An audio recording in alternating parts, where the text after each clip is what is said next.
नाशिक जिल्ह्यातील बेकायदेशीरपणे वास्तव्य करत असल्याचा संशयावरून बांगलादेशी पती पत्नीला गुन्हे शाखेने अटक केली आहे। नाशिक मार्गे पुण्याकडे जाणार असल्याची माहिती पोलिसांना मिळाल्यानंतर नाशिक रोड रेल्वे स्थानकावर सापळा रचून दोघांना ताब्यात घेण्यात आले। पोलिसांच्या माहितीनुसार दोघांकडून बांगलादेशी नागरिकत्व दर्शवणारी कागदपत्रे आढळून आली आहेत। तर मोहम्मद साकिब मुल्ला आणि त्यांची पत्नी बांगलादेशातून निघून नाशिक रोड रेल्वे स्थानकापर्यंत आले होते।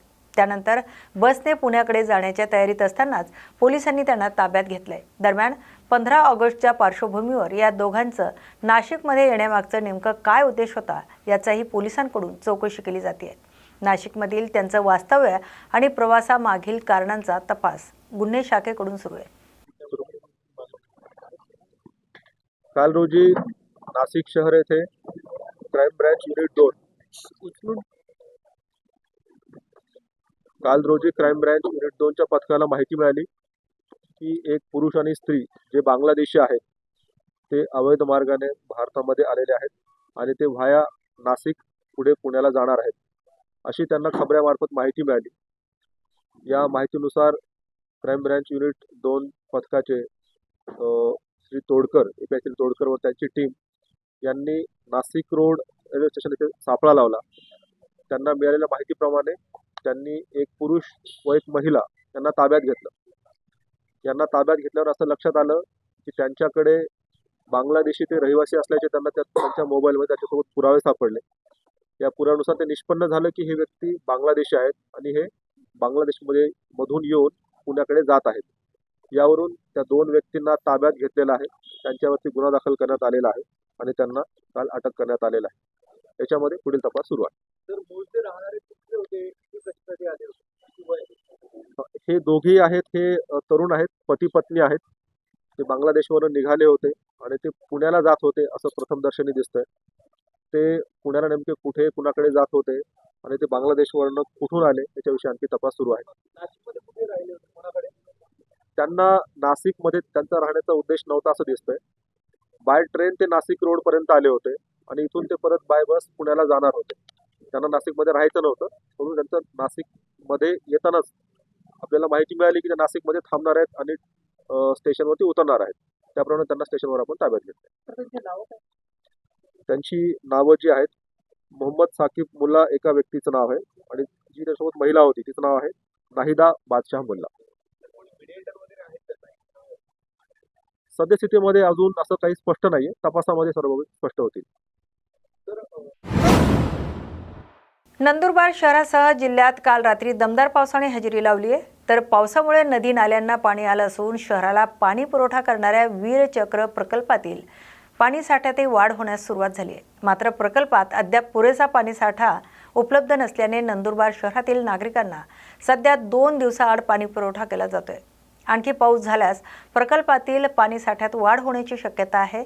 वीरचक प्रकल्प पूर्ण क्षमतेने भरल्यानंतरच शहरांचा पाणी पुरवठा सुरळीत केला जाईल अशी माहिती आमदार चंद्रकांत रघुवंशी यांनी दिली। तोपर्यंत नागरिकांनी पाण्याचा काटकसरीने वापर करावा असं आवाहनही करण्यात आलंय। जवळजवळ 3 मीटर पाणीसाठा अजूनही कमी आहे, परंतु वीरचक शहराच्या धरणामध्ये पाणी येत आहे। आता मला वाटतं आतापर्यंत 1 फूट पाणी वाढलं आहे धरणामध्ये आणि त्याच्यामुळे नदी वाहते आहे आणि पाऊस अजून भरपूर पडायचा बाकी आहे। त्याच्यामुळे वीरचक धरण 100% भरलं जाईल याचा आत्मविश्वास तर आमच्या मनामध्ये आहे।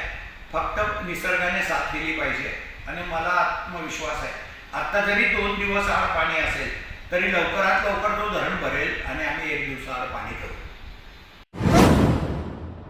यवतमाळच्या घाटंजी तालुक्यात उंद्रणी शिवारात विनापरवाना देशी दारूची वाहतूक करणाऱ्या वाहनावर पोलिसांनी कार्यवाही केली। अकोला बाजार परिसरातून घोटीकडे देशी दारूची वाहतूक होत असल्याची माहिती पोलिसांना मिळाली होती। त्यानुसार पांढरकवडा उपविभागीय पोलीस अधिकारी कार्यालयाच्या पथकाने उंदरणी शिवारात वाहनांची तपासणी केली आहे। यावेळी सुमारे 76,000 रुपये किमतीचं देशी दारू जप्त करण्यात आली आहे।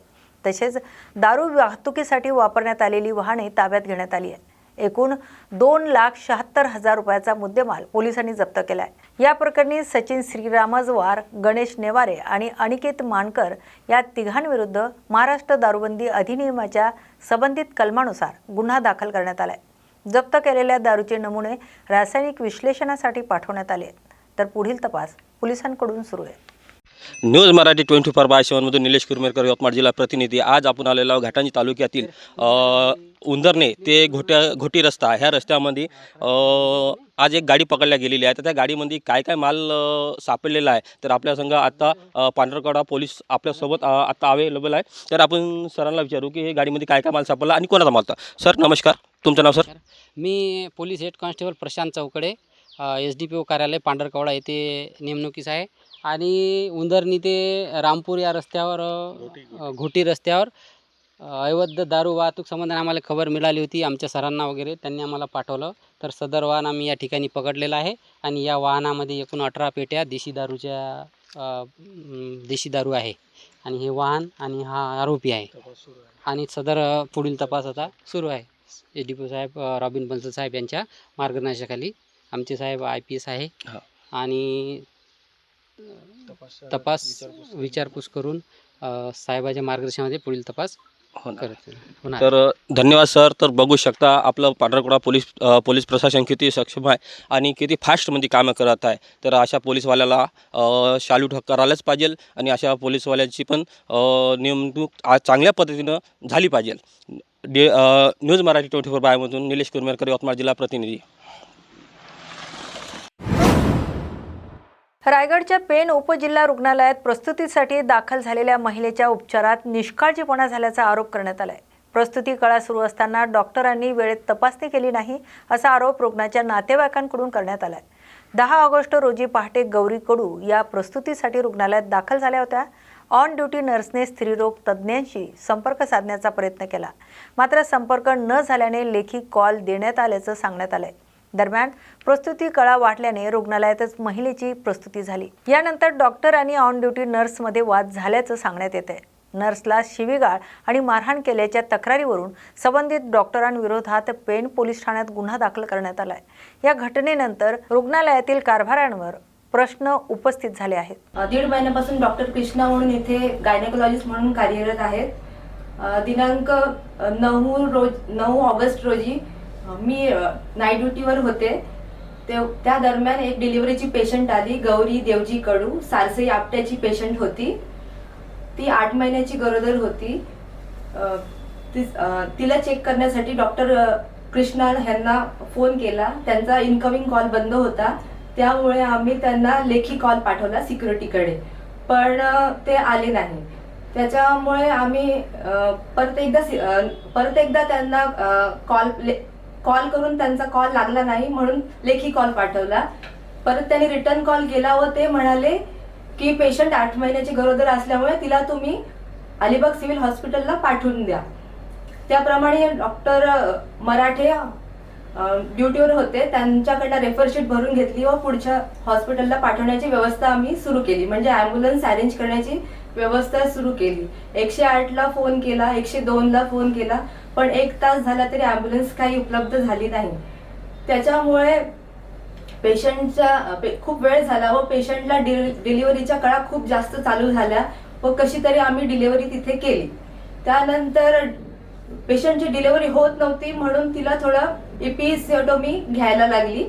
त्याच्यामुळे त्याला टाके मारावे लागतात नंतर. त्यासाठी डॉक्टरांना आम्ही फोन केला पण ते काही आले नाही. नंतर सिक्युरिटी त्यांना बोलवायला गेले तरीही ते आले नाही. नातेवाईक समोर होते, ते सर्व हे प्रकार बघत होते. त्याच्यामुळे ते बोलले की सिस्टर आम्ही त्यांना बोलून आणतो म्हणून. नंतर नातेवाईक त्यांना बोलवायला गेले. नातेवाईकांशी पण त्यांनी गैरवर्तन केलं, असभ्य भाषा बोलली व त्यांनी तिथून हाकलून दिले. व नंतर थोड्या वेळाने ते तिथे आले, थोडे टाके मारले व नंतर बोलले की सिस्टर तुम्हीच करा, मी करणार नाही. नातेवाईकांना तुम्ही का तिथे पाठवले व असभ्य भाषेने माझ्याशी बोलायला लागले. नंतर मी महिला असल्यामुळे मी काही करू शकत नाही. त्याच्यामुळे त्यांचं व्हिडिओ शूटिंग मी करायला लागले. तर त्यांना त्याचा राग आला व त्या छत्रीने माझ्या हातावर 5-6 फटके मारायला लागले. माझा मोबाईल फोडला त्यांनी व ते पेशंटला तसंच सोडून निघून गेले. माहिती मिळालेली आहे, परंतु दोघांशी बोलल्यानंतरच मी तुम्हाला सांगू शकेल की नक्की काय झालेलं आहे. आणि त्यानंतर मग ते वरिष्ठ कार्यालयाला कळवण्यात येईल. बीड तालुक्यातील मौजे परभणी केसापूर येथे सावता महाराजांची पुण्यतिथी भक्तिमय वातावरणात साजरी करण्यात आली आहे. गावातील सावता महाराज मंदिरात माळी समाजाच्या वतीने 15 दिवस सावता ग्रंथ वाचन आणि विविध धार्मिक कार्यक्रमांचं आयोजन करण्यात आलं होतं. या ग्रंथ वाचनाची आज सांगता करण्यात आली आहे. या निमित्त गावकऱ्यांच्या वतीने भाविकांसाठी महाप्रसादाचं आयोजन करण्यात आलं होतं. या धार्मिक कार्यक्रमाला गावातील महिला, पुरुष आणि असंख्य भाविक भक्तांनी उपस्थिती लावली. सावता महाराजांच्या पुण्यतिथीनिमित्त संध्याकाळी भजन आणि कीर्तनाचा कार्यक्रम आयोजित करण्यात आलाय. दरवर्षी गावकऱ्यांच्या वतीने सावता महाराज मंदिरात अखंड हरिनाम सप्ताहांचं आयोजन केलं जातंय. यंदाही भाविकांच्या उत्स्फूर्त सहभागाने धार्मिक कार्यक्रम भक्तिमय वातावरणात पार पडलाय. आजच्या ताज्या घडामोडी या बातमीपत्रात आपण येथेच थांबतोय. अशाच नव्या आणि ताज्या अपडेटसाठी पाहत राहा न्यूज मराठी 24/7. नवा भारत, नवा विचार.